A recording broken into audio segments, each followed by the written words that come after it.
살아가는 우리 환경들이 좋아져서 그런지 점점 건강 수명, 기대 수명이 늘어나고 있는 그런 좋은 시대를 우리가 살고 있습니다. 그래서 정년도 점점 더 늘어나고 있습니다. 정년이 늘어나고 있지만은 그런데 정년 제도를 폐지하지는 않고 있죠. 왜 이렇게 점점 사람이 더 건강하게 살아가는 그런 시대를 우리가 살고 있는데도 이 정년 제도를 폐지하지 않을까요? 그 이유가 무엇일까? 이런 생각을 해봅니다. 아마 하나는 점점 어떤 직장에서 오래 있게 되면은 거기에 따라서 임금이 늘어나는 이런 구조 때문에 그냥 방치를 하게 되면은 나중에 경제적으로 감당할 수 없는 그런 상황이 와서 그런 것이 아닌가. 그래서 임금 피크제가 동원되고 그렇게 하죠.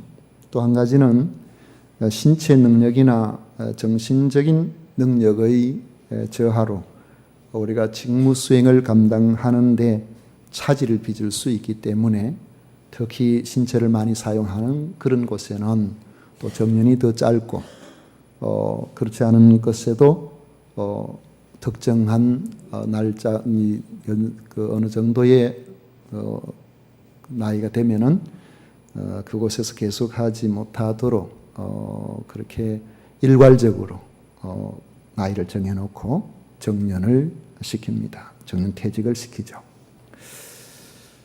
많은 분들 이야기를 들어보면은 사람은 나이가 들면은 뭔가 새로운 시도를 하려는 용기가 줄어든다고 합니다. 그런데 오늘 우리가 읽은 말씀을 보면 갈렙은 무려 85세 연세도 남들이 꺼리는 시도를 마다하지 않습니다. 헤브론 산지를 기업으로 달라고 한 것이죠. 좋은 땅이니 차지하겠다는 욕심도 아닙니다. 그곳은 산지고 경관성읍이며 가장 기골이 장대한 사람들이 살고 있는 곳입니다.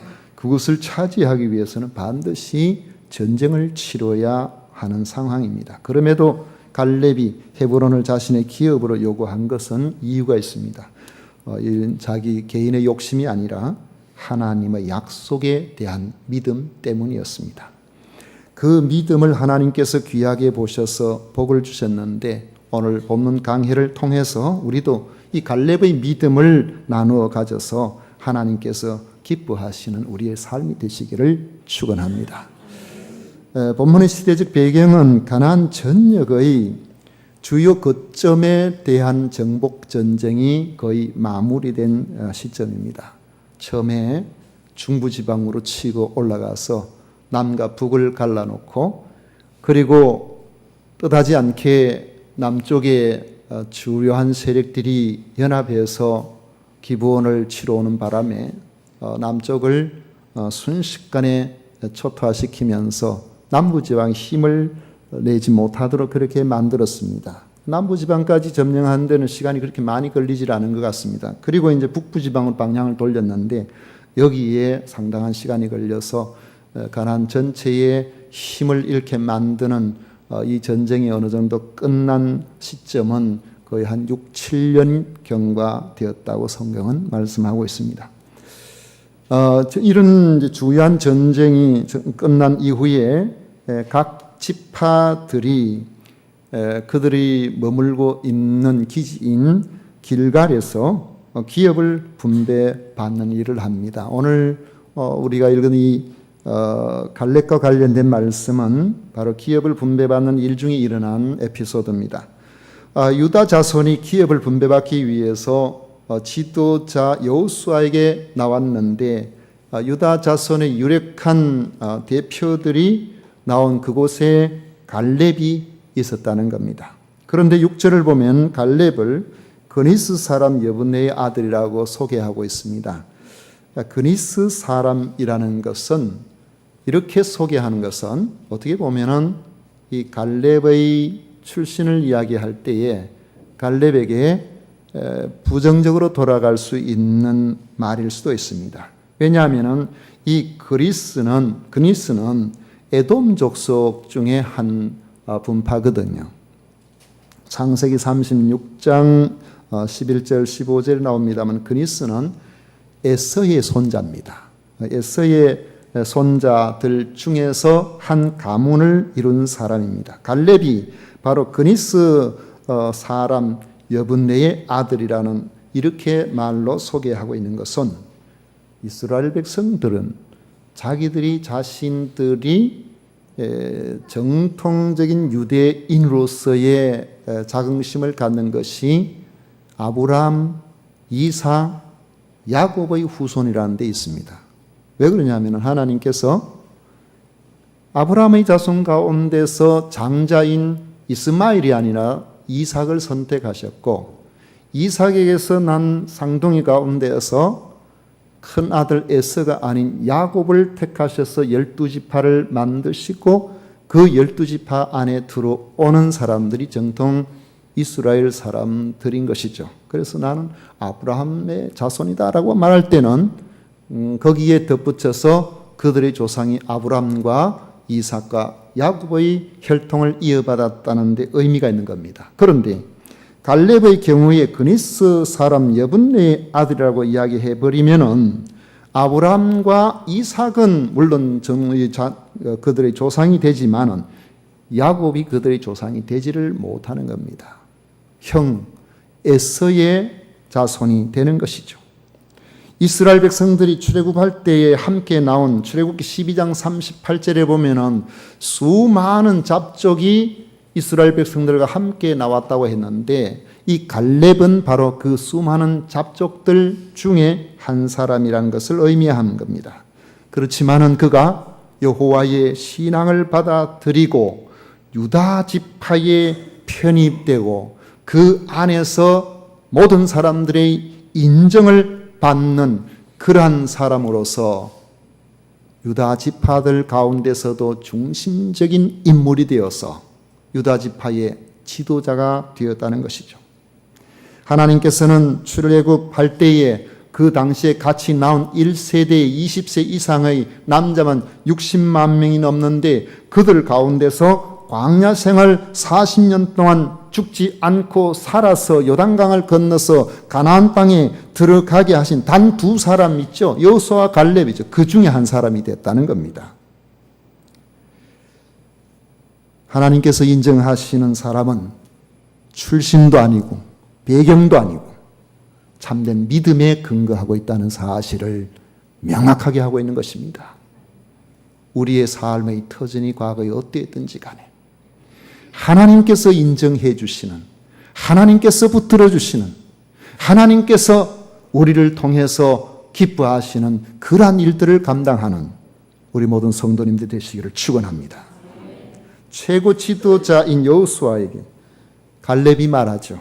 6절 중간 이하에 보면 나옵니다. 여호와께서 가데스 바네아에서 나와 당신에게 대하여 하나님의 사람 모세에게 이루신 일을 당신이 아시는 바라. 내 나이 40세 여호와의 종 모세가 가데스 바네아에서 나를 보내어 이 땅을 정탐하게 하였으므로 내가 성실한 마음으로 그에게 보고하였고 나와 함께 올라갔던 내 형제들은 백성의 간담을 높게 하였으나 나는 내 하나님 여호와께 충성하였으므로 그날에 맹세하여 이르되 내가 내 하나님 여호와께 충성하였은즉 내 발로 밟는 땅은 영원히 너와 네 자손의 기업이 되리라 하였나이다. 가데스 바네아는 팔레스타인 땅에 사람이 살 수 있는 남방 한계선을 부엘세바로 봅니다. 이 부엘세바에서 한 80km 좀 더 아래에 있는 네게부, 유다 광야 그곳에 있습니다. 그곳은 모세가 가나안 땅을 정탐하고 그 결과에 따라서 밑에서 북쪽으로 남방에서 북쪽으로 치고 올라가기 위해서 거기에서 머물고 있던 곳이었습니다. 나중에 보면은 이스라엘 백성들이 가나안 땅에 여호수아를 지도자로 삼아서 40년 지나고 난 다음에 올라갈 때는 요단강을 건너서 그렇게 올라갔지만 그때는 밑에서 바로 치고 올라가려고 그렇게 생각을 하고 있던 그런 때죠. 그래서 가나안 땅이 어떠한지를 모세가 각 지파별로 유력한 사람 한 사람씩 선택해서 12명을 정탐꾼으로 40일 동안 파송을 했는데 그들이 자세히 살펴보고 돌아와서 보고를 했습니다. 그런데 당시 나이가 40세였던 갈렙도 유다 지파를 대표해서 그 12명의 정탐꾼과 함께 정탐을 마치고 돌아온 것입니다. 여호수아도 마찬가지. 그런데 여호수아와 갈렙 외에 10명의 정탐꾼들이 갔다 와서는 그 가나안 땅을 악평을 합니다. 성곽은 견고하고 거기에 살고 있는 거주민들은 아주 기골이 장대한 사람이라서 그 사람들 우리 볼 때는 마치 메뚜기같이 볼 거라는 거죠. 우리가 생각해도 그렇다고 그렇게 이야기를 하면서 지금까지 광야에서 힘들게 살아왔다가 이젠 마침내 가나안 땅에 들어가게 되었다라고 그렇게 생각하고 기대하고 있던 이스라엘 모든 백성들을 낙심하게 만들어 버렸습니다. 그들의 선동에 넘어간 이스라엘 백성들은 하나님의 약속을 불신하고 결국 모세를 반역하면서 모세를 죽이려고 했어요. 그리고 새로운 지도자를 세워서 이젠 애굽으로 다시 돌아가야 되겠다 이렇게 했습니다. 하나님께서 진노하셨습니다. 그래서 하나님의 영광으로 모세를 보호하셨고 그 일로 하나님의 진노하심으로 말미암아 불신했던 모든 사람들, 애굽에서 나온 1세대의 이스라엘 사람들 가운데서 20살 이상의 사람들은 가나안 땅에 들어가지 못하도록 그렇게 하셨던 것입니다. 그리고 40일 동안 이 유다를 이 가나안 땅을 정탐했던 그 날수대로 40년 동안을 가나안 땅에 들어가지 못하고 강야에서 유리방황하도록 그렇게 하신 것입니다. 당시 여호수아와 함께 갈렙은 불신 보고를 하는 10명의 정탐꾼들을 대항해서 여호와의 약속을 믿고 가나안 땅에 우리가 들어가면은 들어갈 수가 있다면서 성실한 마음으로 믿음의 보고를 드렸습니다. 그 일을 하나님께서 기뻐하심으로 하나님께서는 모세를 통하여 약속의 말씀을 주신 것입니다. 이 9절 말씀이죠. 9절에 우리 같이 읽도록 하겠습니다. 9절 다 같이 읽습니다. 그날에 모세가 맹세하여 이르되 내가 내 하나님 여호와께 충성하였은즉 내 발로 밟는 땅은 영원히 너와 네 자손의 기업이 되리라 하였나이다. 갈렙은 40여 년 전, 정확하게 45년 전에 모세 앞에서 그 정탐하고 와서 보고하던 그 현장에 같이 있었던 여호수아에게 그 기억을 환기시킵니다. 6절에 보면 여호와께서 가데스 바네아에서 나와 당신에게 대하여 하나님의 사람 모세에게 이루신 이 일을 당신이 아시는 바라. 갈렙의 말은 여호수아에게 새로운 감회를 불러일으켰을 것 같습니다. 45년 전에 있었던 모세 앞에서의 그날의 기억이 생생하게 되살아났을 것입니다. 당시 20세 이상의 모든 사람들은 이미 벌써 다 죽었고 말씀하신 대로 약속을 믿고 가나안 땅에 들어가자고 했고 그 믿음을 보시고 그들은 죽지 않고 가나안 땅에 들어갈 것이라고 말씀하시는 그 말씀대로 여호수아와 갈렙만이 살아남아서 지금 가나안 땅에 들어왔기 때문이에요. 지난 45년간 60만 명의 출애굽 1세대 남자들이 광야에서 다 죽었는데 오직 여호수아와 갈렙만이 살아남아서 가나안 땅에 들어가게 된 것은 도대체 그들이 다른 사람과 무엇이 달라서 그렇겠습니까? 그들에게 무엇이 달라서 하나님께서는 그들을 가나안 땅에 건강하게 들어가서 그 지도자의 일들을 감당할 수 있도록 그렇게 해 주셨을까요? 첫째로 생각해 보십시오.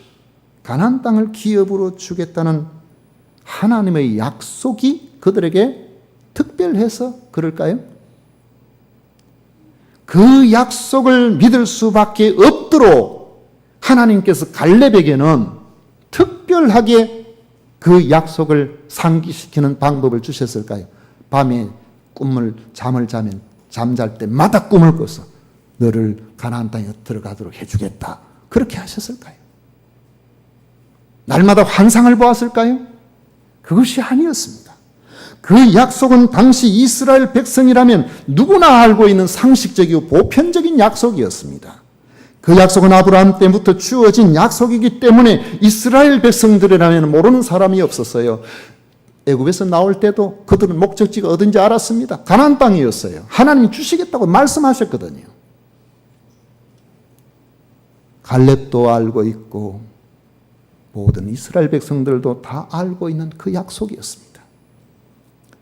또 한 가지는 약속을 이루는 방법이 갈렙에게만은 특별해서 이 갈렙이 믿음을 가지고 들어갈 수 있었을까요? 가나안 땅을 주시겠다는 약속의 성취에 있어서 하나님께서 갈렙에게 특별 대우를 하신 걸까요? 그게 아니었습니다. 모두가 다 똑같아요. 9절 말씀에 보면 내 발로 밟는 땅은 그랬는데 내 발로 밟는 땅이라는 말은 가서 싸우는 겁니다. 전쟁이에요. 이것은 벌써 아브라함 때부터 약속하신 것이고 모세를 통해서 말씀하셨고 여호수아에게도 말씀하신 겁니다. 바로 지금 가나안 땅을 차지하게 되는 것도 전쟁을 통해서 그래 했고 앞으로 헤브론 땅 그 곳을 차지하겠다고 하는 것도 그곳에 있는 사람들이 장대한 거인족들인데 그들과도 전쟁을 통해서 차지해야 되는 이런 상황이에요. 하나님께서 주신 그 약속이 누구에게나 다 동등하게 주어진 약속이고 그 약속을 이루는 방법도 이스라엘 백성이라면 다 똑같은 것입니다. 갈렙이라고 특별하지 않았다는 것이죠. 한 가지 더 생각해 보십시오. 그러면은 그 약속을 이루었을 때에 주어지는 보상이 갈렙에게 남달았을까요? 그것도 아니었습니다. 하나님은 처음부터 누구에게 이런 땅을 주고 저런 땅을 주고 그렇게 말씀하시지 않았어요. 차별하지 아니하셨다는 것이죠. 모두에게 기회를 주셨고 그 약속을 믿고 순종하면 모두에게 가나안 땅을 차지할 수 있도록 해주셨습니다. 가나안 땅을 정복하고 난 다음에 이제 기업을 길갈에서 나누는데 제비를 뽑았어요. 그러니까 누가 어느 땅을 차지하게 될지 모르는 겁니다. 이처럼 사람들에게 다 같은 약속이 주어졌고 그 약속을 이루는 방법도 같고 그 약속이 성취되어서 돌아갈 수 있는 그의 기업도 같은데 어찌하여 유독 여호수아와 갈렙만이 그 약속을 받은 사람으로 그렇게 되었느냐는 겁니다. 갈렙은 그에게 주어진 누구에게나 다 알고 있는 그 보편적인 약속을 성취하게 만드는 온전한 믿음이 있었기 때문입니다.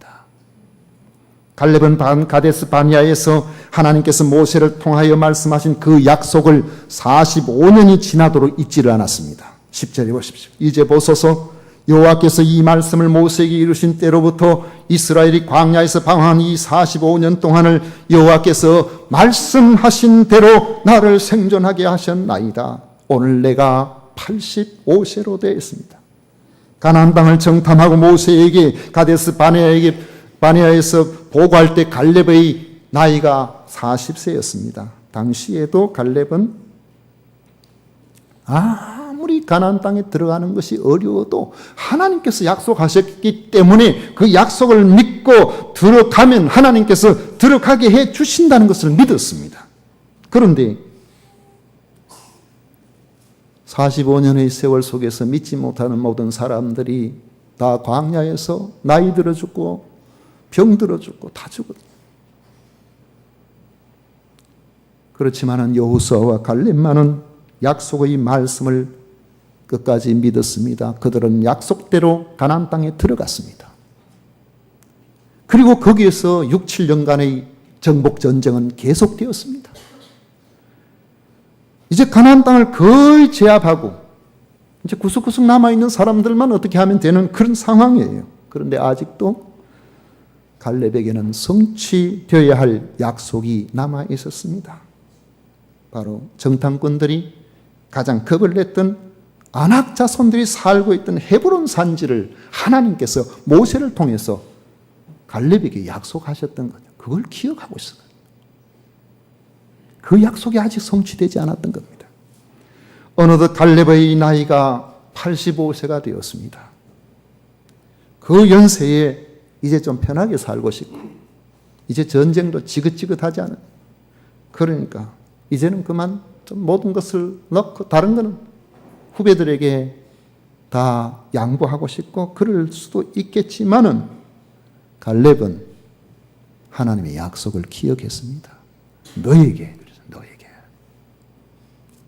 그래서 여호수아에게 말을 한 겁니다. 11절 12절에 내 나이가 85세가 되었지만 모세가 나를 보내던 날과 같이 오늘도 내가 여전히 강건하니 내 힘이 그때나 지금이나 같아서 싸움이나 출입에 감당할 수 있으니 그날에 여호와께서 말씀하신 이 산지를 지금 내게 주소서. 당신도 그날에 들으셨거니와 그곳에는 아낙 사람이 있고 그 성읍들은 크고 견고할지라도 여호와께서 나와 함께 하시면 내가 여호와께서 말씀하신 대로 그들을 쫓아내리이다 하니 했습니다. 우리는 이렇게 말할 수도 있겠죠. 갈렙이 연세가 85세가 되었지만 아직까지 청년 같은 체력을 갖고 있으니까, 건강이 있으니까 저런 용기가 나지 않았겠는가. 그 말도 어느 정도 맞겠죠. 건강이 없어서 뭐 자리에 늘 누워있으면 이런 용기가 나겠습니까? 그렇지만 갈렙에게 주어진 건강이 하나님의 약속에 대한 믿음의 결과라는 사실을 우리가 간과해서는 안 됩니다. 왜요? 다른 사람은 가나안 땅에 들어오기 전에, 요단강을 건너기 전에 다 죽었어요. 요단강을 건널 때에 같이 나온 사람들 가운데 남자 최고령자는 60이었습니다. 여호수아와 갈렙 이외에는요. 그리고 지금 또 5, 6년의 세월이 흘렀어요. 지금 그들의 나이를 해봤자 제일 나이 많은 사람이 한 65세 정도 됩니다. 그런데 어찌하여 갈렙은 85세까지 살았냐는 거죠. 어찌하여 85세를 사는데도 지금도 여전히 건강하냐는 거죠. 하나님의 약속을 부여잡았기 때문에, 그 약속을 이루려면 건강이 필요했기 때문에 하나님께서 그에게 건강을 지켜주신 것입니다. 만약 나이가 많은 관계로 건강하지 못하다면 어떻게 하나님의 약속이 이루어지겠습니까? 어떻게 헤브론과의 전쟁이 이루어질 수 있겠습니까? 하나님께서는 약속을 믿는 사람에게 그 약속을 이루기 위해 필요한 것이라면은 건강도 물질도 상황도 주시는 줄 믿으시기를 축원합니다. 믿는 자에게 덤으로 주시는 축복이에요. 그렇다면은 하나님께서 귀하게 보시는 갈렙의 믿음은 어떤 믿음일까요? 12절을 다시 보십시오. 그날에 여호와께서 말씀하신 이 산지를 지금 내게 주소서. 당신도 그날에 들으셨거니와 그곳에는 아낙 사람이 있고 그 성읍들은 크고 견고할지라도 여호와께서 나와 함께 하시면 내가 여호와께서 말씀하신 대로 그들을 쫓아내리이다.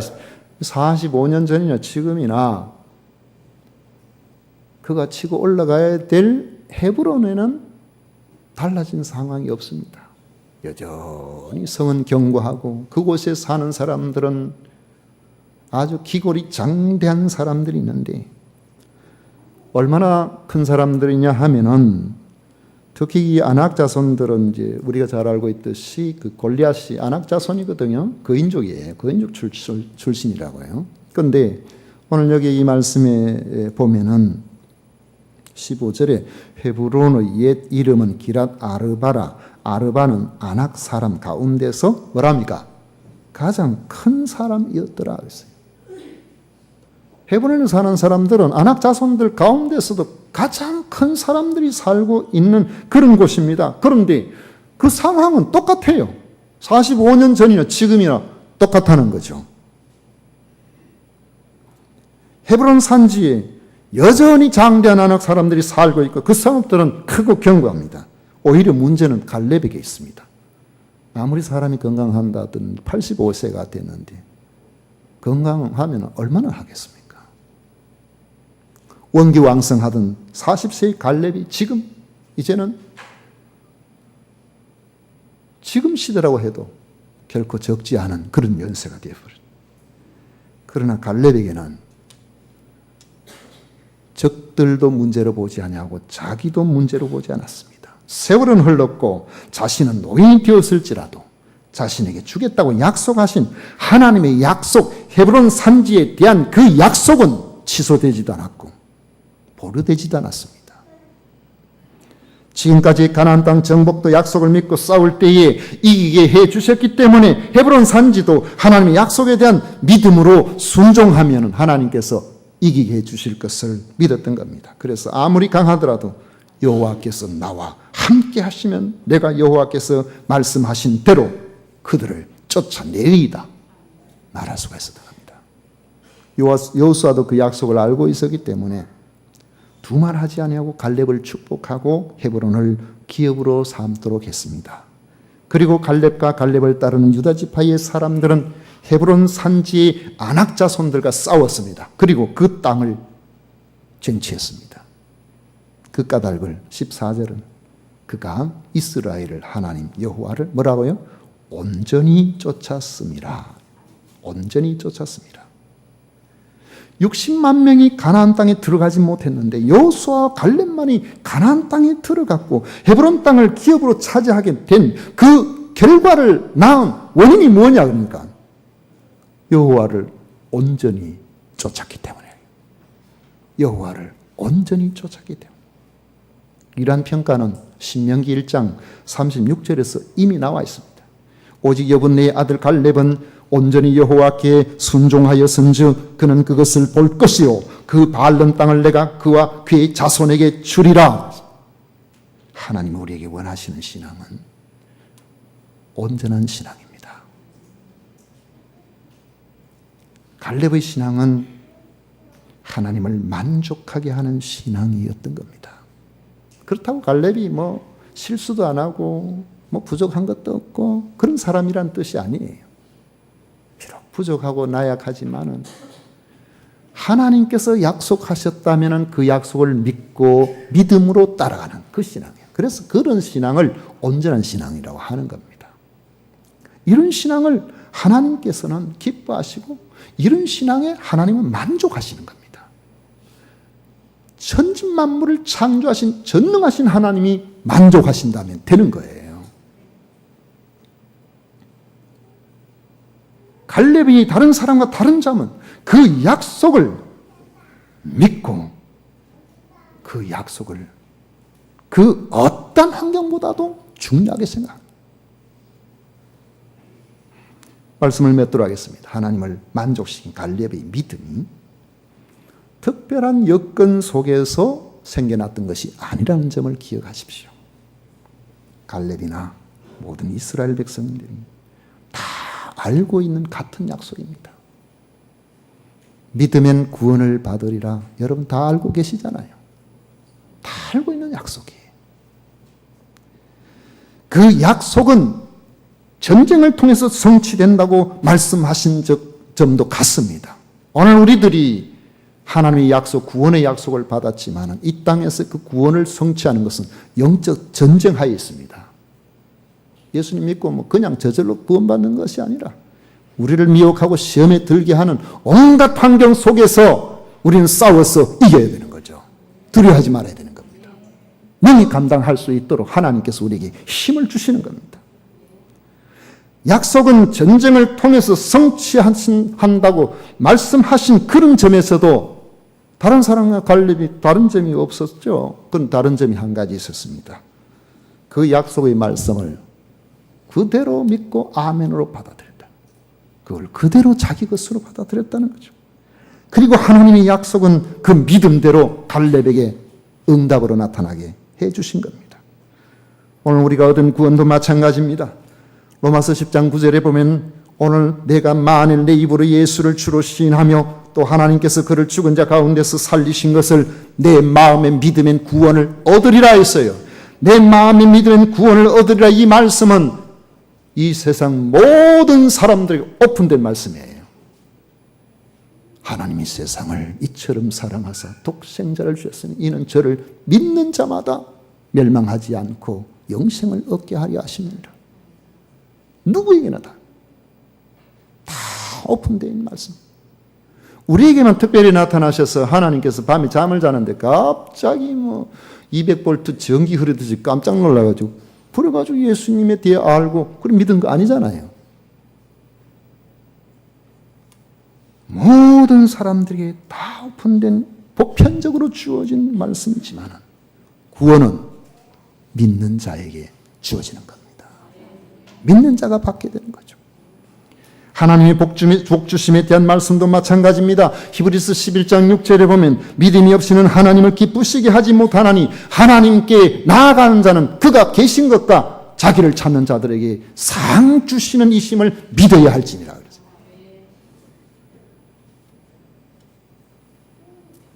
이 말씀은 그저 하나님께서 예쁘게 봐주시는 몇몇 사람에게 주시는 말씀일까요? 아닙니다. 누구에게나 다 모든 사람에게 주시는 말씀. 그러나 사항은 온전히 믿음으로 하나님께 나아가는 사람의 몫입니다. 오늘 여러분들도 갈렙처럼 도전하십시오. 하나님을 만족시키는 믿음에 도전하십시오. 어쩌면은 사람들이 조롱도 하고 손해도 보고 어쩌면은 땅에서 힘든 일도 만날 수가 있습니다. 그럼에도 하나님께서 만족하신다면은, 하나님이 기뻐하신다면은, 하나님 기뻐하시는 일에 우선권을 두고 한번 도전해 보십시오. 그렇게 한다면 여러분은 천국 주인공이 되는 것은 말할 것도 없고, 이 땅에서도 하나님이 기뻐하시는 귀한 삶을 살게 될 것이고, 그를 위해서 하나님께서 우리에게 주시는 그 외에 그 일을 감당하는 데 필요한 온갖 것들을 선물로 받게 될 것입니다. 이런 은혜가 우리 모두에게 함께 하시기를 축원합니다. 기도하겠습니다.